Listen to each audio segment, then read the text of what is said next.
Il peut sembler peu probable que les champignons magiques aient eu une influence significative sur les origines mystérieuses de Noël. Mais en poursuivant cette spore numéro 5, cette théorie vous fera peut-être prendre conscience que l'amanite Tumouche a créé le Père Noël. Il y a des centaines d'années, on a découvert que la cérémonie du solstice d'hiver des peuples indigènes du pôle Nord, en particulier les Koryak de Sibérie, avait des traditions similaires à celles de la veille de Noël. Le solstice d'hiver qui survient le 21 décembre était une date festive. Des rituels étaient menés sous la direction de chamans qui récoltaient l'amanite Tumouche et qui possèdent, comme tout le monde le sait, de puissantes propriétés, d'euphorie, d'énergie et d'hallucination.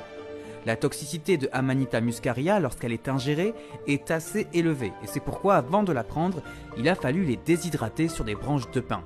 Autre méthode était de les mettre dans des chaussettes et de les étaler sur le feu. Une image qui fait écho aujourd'hui aux standards de la décoration de Noël. Les rennes aussi ont été d'une grande aide pour réduire la toxicité du champignon, puisqu'ils peuvent manger de l'amanite tumouche sans subir les effets de ces toxines.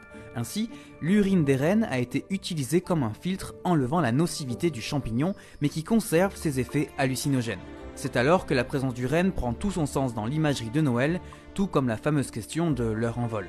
Lors de la célébration, le chaman donnait en cadeau au pied des yourtes et des arbres avoisinants, qui étaient au passage des sapins, des amanites séchées aux habitants, car c'est avant tout une fête de joie, de chaleur et de célébration.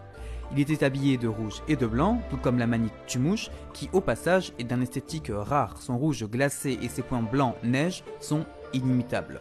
En creusant, nous pourrions trouver d'autres similitudes, tout comme l'entrée des yourtes se trouvant sur le toit, car la porte principale était recouverte de neige. Ainsi, le chaman faisait son apparition en descendant de la partie la plus haute de la maison, semblable au Père Noël descendant par la cheminée.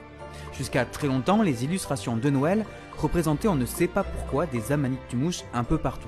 Jusqu'aux ramoneurs, jusqu'aux maisons, jusqu'aux boules de Noël, pourquoi sa place est-elle aussi importante avec l'histoire et la tradition de Noël? Mystère.